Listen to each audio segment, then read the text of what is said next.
Yesterday, the unsealed correspondence from Jeffrey Epstein's estate has once again thrust the British royal family into a vortex of scrutiny, with a particular focus on the former Prince Andrew, whose panicked communications reveal a man grappling with the unravelling of his carefully constructed denials. These documents, released just hours ago, include emails from as early as 2011 where Andrew explicitly pleads with Epstein to suppress emerging allegations, writing in one exchange, "I cannot take any more of this," a phrase that underscores not merely personal distress but a broader institutional peril for the monarchy. Authors and commentators, drawing from these revelations, describe this as the royal family's most dangerous reputational crisis to date, one that threatens to erode public trust at a time when the institution is already navigating health concerns for King Charles and the ongoing reinvention of its public image under his reign. The emails do not merely reiterate past associations, they expose a pattern of evasion and dependency, where Andrew sought Epstein's counsel on managing the fallout from photographs and accusations that he had long dismissed as fabrications. So this is no archival footnote, it is a living document of accountability, prompting questions about whether the palace's previous settlements and silences have only deferred a more profound reckoning. To understand the depth of this moment, we must consider the historical context of Andrew's entanglement with Epstein. Their relationship, which began in the late 1990s through mutual social circles in New York and London, evolved into a bond that blurred the lines between friendship and facilitation. Epstein, convicted in 2008 for procuring underage girls, positioned himself as a financial advisor and confidant to high-profile figures including Andrew, and it was said the Queen, who visited Epstein's properties multiple times, including the infamous Little St James Island, now the subject of newly released images from House Democrats' Oversight Committee hearings. These photographs, unveiled yesterday, depict the island's opulent yet sinister interiors. Lavish guest villas standing out against hidden compartments and surveillance systems, offering a visual testament to the environment where allegations against Andrew were said to have originated. Virginia Giuffre's family has renewed her call for full unsealing of grand jury materials, arguing in a filing to the Justice Department that partial disclosures like these perpetuate a culture of selective transparency. For Andrew, these images and emails compound the narrative of complicity, transforming what was once a tabloid scandal into a geopolitical embarrassment, with US lawmakers subpoenaing him for deposition testimony that he continues to evade through legal manoeuvres in London. This reputational hemorrhage extends far beyond Andrew himself, infiltrating the very sinews of the royal family. King Charles, in stripping Andrew of his remaining titles not that long ago, including the designation of His Royal Highness and any ceremonial military affiliations, has signalled a decisive severance, yet one that analysts argue may be insufficient to quarantine the damage. Also, there are many now pointing fingers not at Andrew but in Charles's direction and asking about his relationship with Jimmy Savile, and I've done a video of this in my vault. Quite disturbing. The decision, formalised in a quiet Buckingham Palace announcement, aligns with Charles's broader strategy of modernisation, prioritising a slimmed-down monarchy that emphasises duty over entitlement.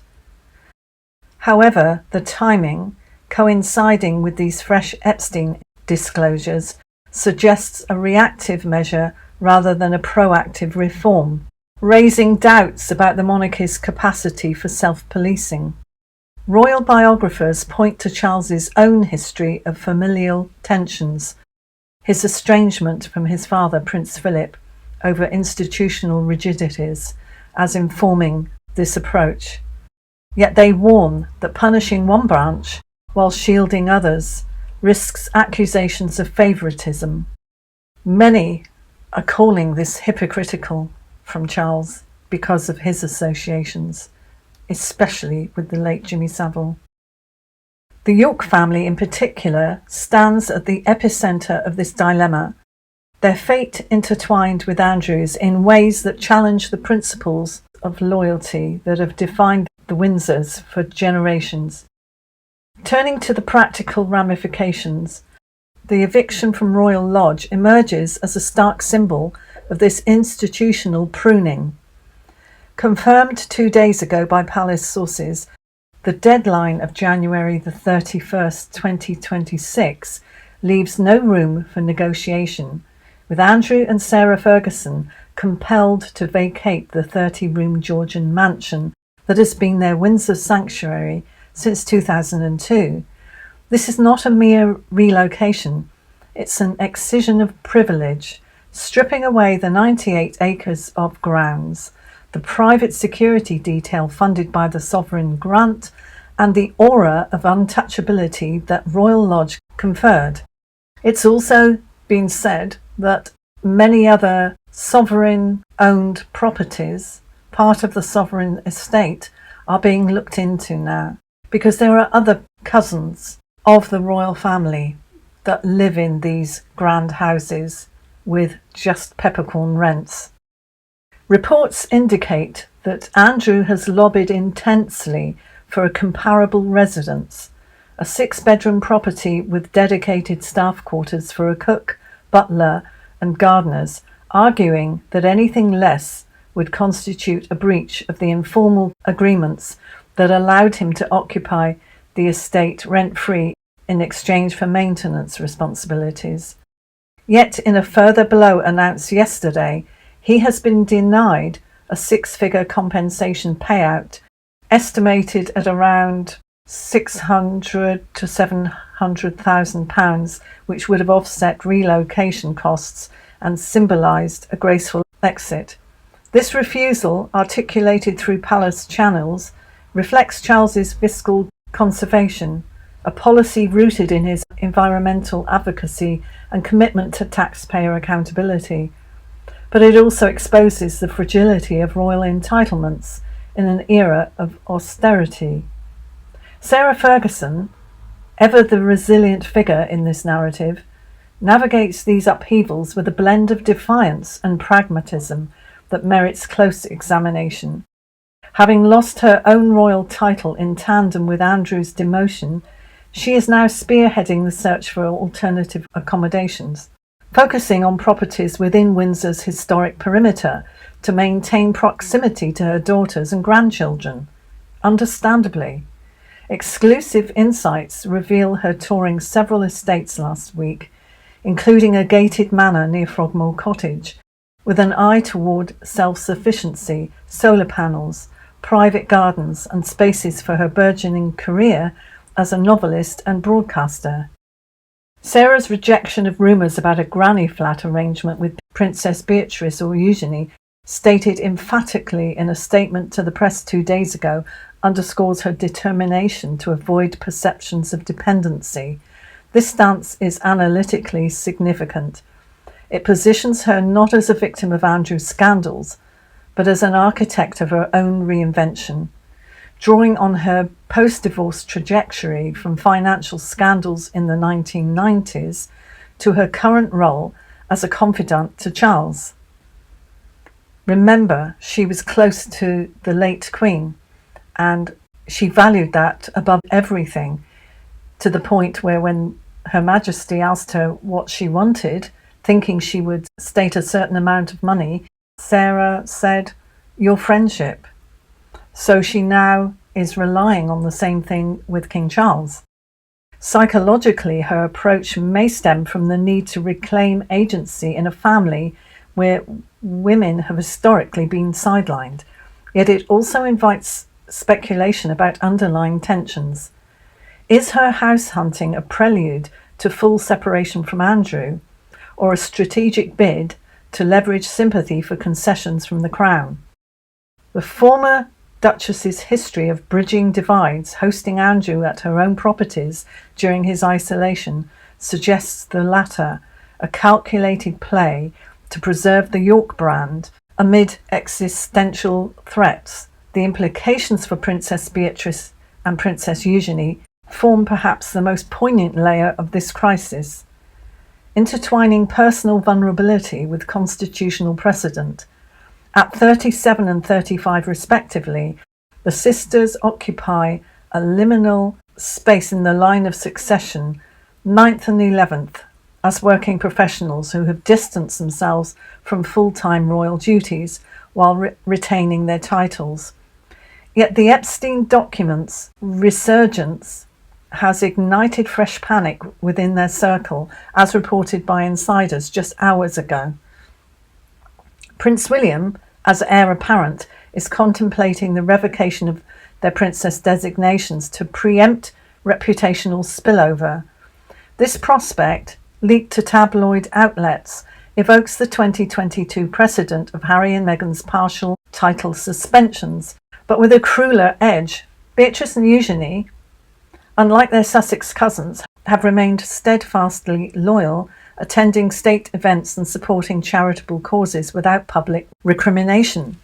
William's rumoured deliberations, described by Telegraph columnist Camilla Tominey as a weary but protective calculus, revealed the prince's evolving leadership style, pragmatic to the point of ruthlessness, shaped by his mother's legacy of empathy and his father's emphasis on institutional survival.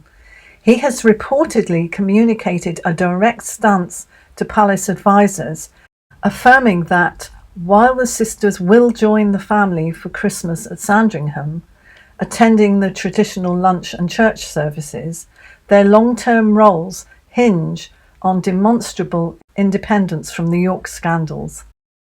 This tension manifests in subtle but telling ways.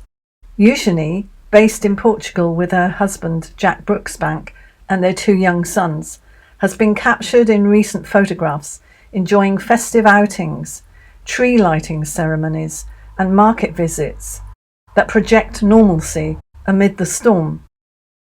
These images, disseminated yesterday, serve as a public relations masterstroke, humanising her while subtly distancing her from the Windsor drama. Beatrice, meanwhile, juggles motherhood to her daughter Sienna with a high-profile role at a sustainable tech firm in London. Her appearances at galas underscoring a commitment to merit over monarchy. Yet, beneath this facade lies a profound anxiety. The loss of titles would not only sever ceremonial privileges, such as precedence at state banquets, and they also are allowed to wear tiaras, unlike Meghan, because they are princesses, but this would also imperil their children's future claims, thrusting the next generation into uncertainty.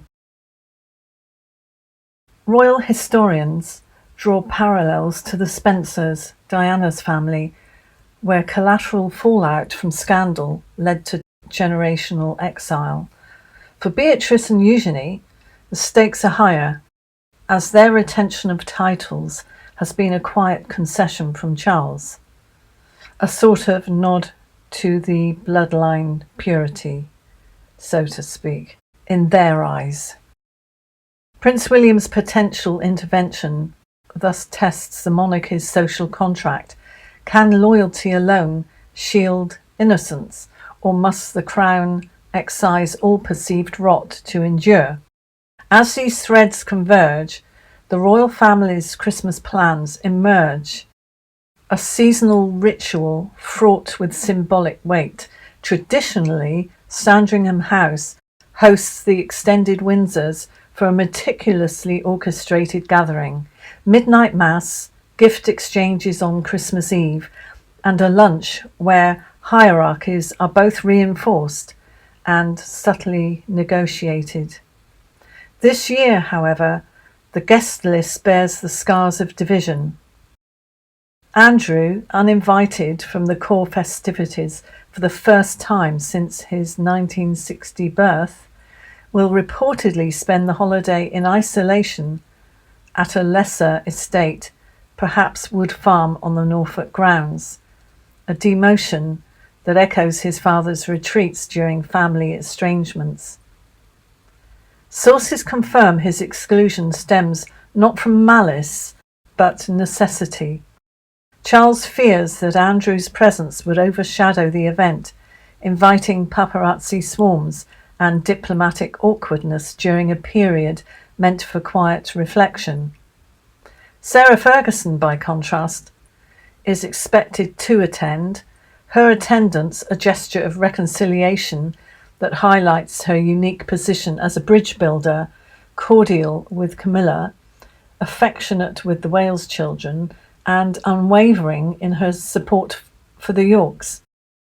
The sisters' inclusion alongside their families offers a tentative olive branch, yet William and Catherine's decision to host a parallel gathering at Amer Hall beforehand signals a more private and intimate gathering, one for the inner circle, emphasising privacy and healing, and another for the wider firm, laced with undercurrents of vigilance. Christmas at Sandringham has long served as a barometer of unity, from the 1936 abdication crisis to the post-Diana reconciliations of the 1990s. In 2025, with Charles confronting his mortality and Prince William assuming de facto regency duties, the holiday becomes a rehearsal for transition.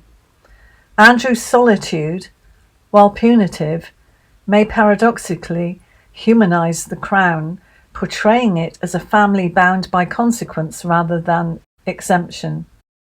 Yet it also risks alienating the Yorks further, potentially fracturing alliances that Charles has laboured to mend. His reported overture to grant the Yorks a fresh start through new roles, such as Eugenie's ambassadorship for childhood initiatives, hangs in precarious balance. Sarah's prospective move into a modest Windsor annex, if realised, could stabilise this dynamic, positioning her as a matriarchal anchor and allowing the sisters to navigate their futures unencumbered by paternal shadows. Ultimately, this confluence of Epstein disclosures, evictions, and title threats are quite ominous signs. If the Epstein revelations serve as the catalyst, exposing fractures long concealed beneath layers of protocol and privilege, then the eviction from Royal Lodge functions as the structural collapse, forcing a revaluation of how the Windsors allocate space, symbol, and security in an age where every estate carries the weight of historical precedent. Consider the mansion itself. Built in 1679 as a hunting lodge for Charles II, it has housed luminaries from Queen Victoria to Winston Churchill during wartime sojourns, embodying a continuity that Andrew's tenure disrupted through scandal. His departure, now cemented with the January 31st deadline and the forfeiture of that six-figure compensation, approximately £600,000 as confirmed by Palace briefings 2 days ago, marks not just a financial rebuff, but a philosophical one. It asserts that royal residences are not hereditary birthrights, but revocable leases contingent upon exemplary conduct, a principle that echoes the 1936 abdication when Edward VIII's folly led to his exile at Frogmore House. Yet, where Edward's banishment was self-inflicted and romanticised, Andrew's is imposed, and a distinction that amplifies the palace's message. Redemption is possible, but only through atonement, not entitlement. This stance, articulated through anonymous sources in the Telegraph, reflects King Charles's stewardship as a blend of paternal mercy and institutional rigour. He has extended olive branches before, such as allowing Andrew limited access to family events in 2023, but the current impasse suggests a threshold has been crossed. The compensation denial, in particular, draws from Charles' environmental ethos. Royal Lodge's upkeep, estimated at over £300,000 annually from public funds, has long been critiqued as unsustainable, and withholding the payout aligns with his campaign to divest the Crown of excess while redirecting resources towards charitable imperatives like the Prince's Trust. Analytically, this could galvanise public support, portraying the monarchy as fiscally responsible amid economic pressures, but it risks portraying Charles as vindictive, especially given Andrew's age at 65 and his professed isolation, a narrative that human rights advocates might seize upon as disproportionate punishment for associations rather than proven crimes. Sarah Ferguson's role in this tableau emerges with even greater acuity upon closer inspection, her manoeuvres revealing a strategic acumen honed over decades of navigating the periphery of power. In dismissing the Granny Annex speculation, declaring it not correct in a pointed interview with Sky News just yesterday, she does more than quash gossip. She reasserts her autonomy, refusing to be cast as a supplicant in her daughter's household.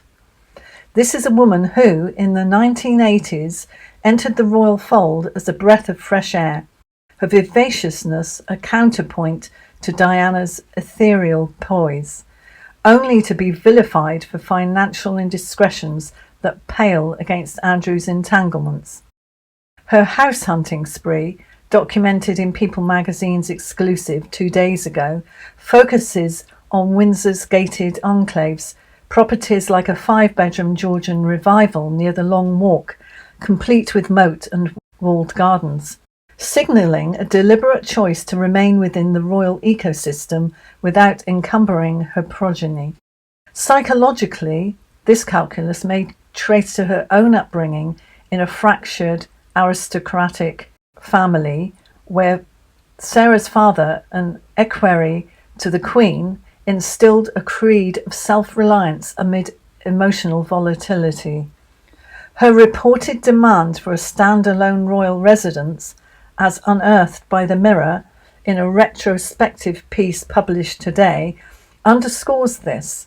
Post-eviction, she allegedly sought a fully staffed property akin to Kensington Palace's Grace and Favour apartments, not out of avarice but as leverage for the York's collective rehabilitation. Sarah's loyalty has been her currency, but in an era of transparency it may no longer suffice. Her pivot away from Portugal, where Eugenie resides, as reported by Cosmopolitan 3 days ago, further illuminates this evolution.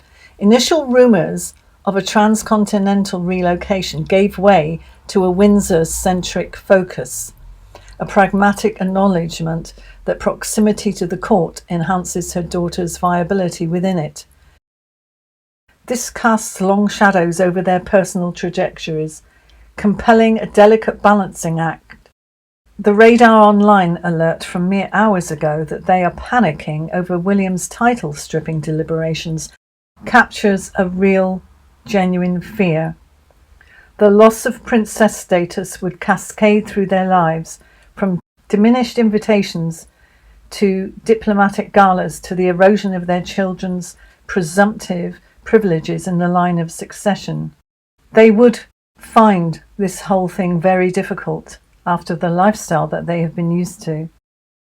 William's rumoured acts, as dissected by the Telegraph's Camilla Tominey, stems from a protective instinct laced with realpolitik. At 43, he is grooming a monarchy for his own reign, one streamlined to 5 core figures: himself, Catherine, and their 3 children.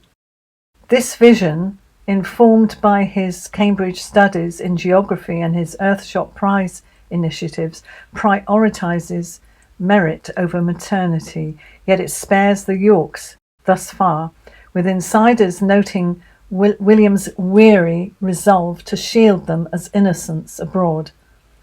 Their Christmas attendance at Sandringham, confirmed in yesterday's updates, thus becomes a litmus test. Beatrice's poised interactions with the Wales children, grandchildren, Eugenie's shared anecdotes of Iberian festivals could cement their indispensability, fostering alliances that transcend scandal. Historically, this echoes the Yorks of old, George V's daughters, who navigated interwar austerity through quiet service, suggesting Beatrice and Eugenie might yet forge a niche as the monarchy's soft power envoys, leveraging their transatlantic ties for Charles's global outreach.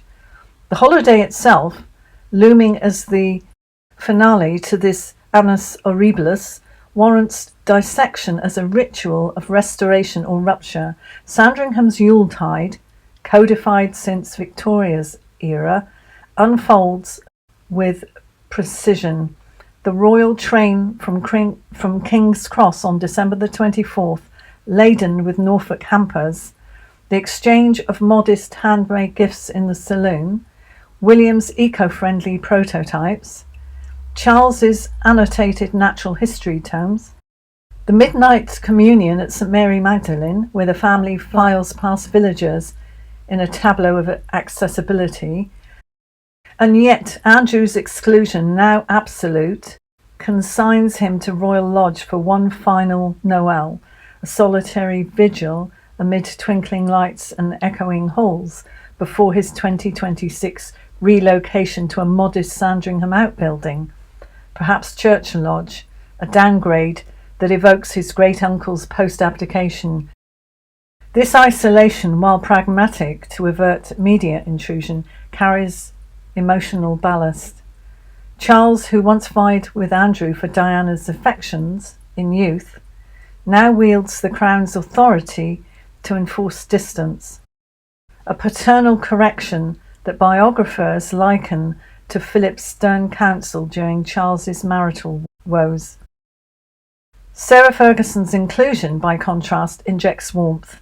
Her history of hosting inclusive gatherings, Thanksgiving suppers at Verbier, blending royals with commoners, could mitigate tensions, positioning her as the family's emotional fulcrum. The Waleses' pre-Christmas retreat to Amer Hall, as mentioned in MSN's preview, introduces a tiered intimacy, a cosy eve of gathering with the Cambridges' inner circle, replete with mulled cider and carol sing-alongs before the formal convergence. A segmentation that safeguards Catherine's recovery from her health trials while signalling William's command. For the York sisters, this offers opportunity, private moments, public poise to demonstrate allegiance, broader implications ripple outward, challenging the monarchy's narrative of unity. Public sentiment, as gauged by YouGov polls released today, splits along generational lines. Millennials decry the opulence amid Andrew's woes, while boomers defend the institution's ceremonial ballast, prompting Charles to infuse the festivities with progressive flourishes, such as a vegan feast sourced from estate greenhouses or a youth choir from diverse London boroughs. If successful, this Christmas could recalibrate perceptions, framing the Windsors as adaptive stewards rather than ossified elites. And yet failure looms. A leaked photograph of Andrew's forlorn tree or a sister's strained smile could fuel Republican fervour, accelerating calls for disestablishment in an Australia still smarting from the Voice referendum's defeat. Ultimately, the survival hinges on reconciling heritage with humility. Andrew's pleas in those emails, raw with desperation, mirror the institution's own. I cannot take any more of this. But unlike his, the Crown's endurance demands not evasion, but embrace of truth, of consequence, of a future where power is earned, not inherited. So, the Windsors must decide: retreat into shadowed estates or step into the light, titles intact or reformed, to reaffirm their relevance in a world that watches, judges, and maybe forgives, but many think that there is more that needs looking into in that family. What are your thoughts? Let me have your comments below. Join my Vault membership for deeper dives on all of this stuff. Thanks for watching, and I'll see you in the next one. Bye.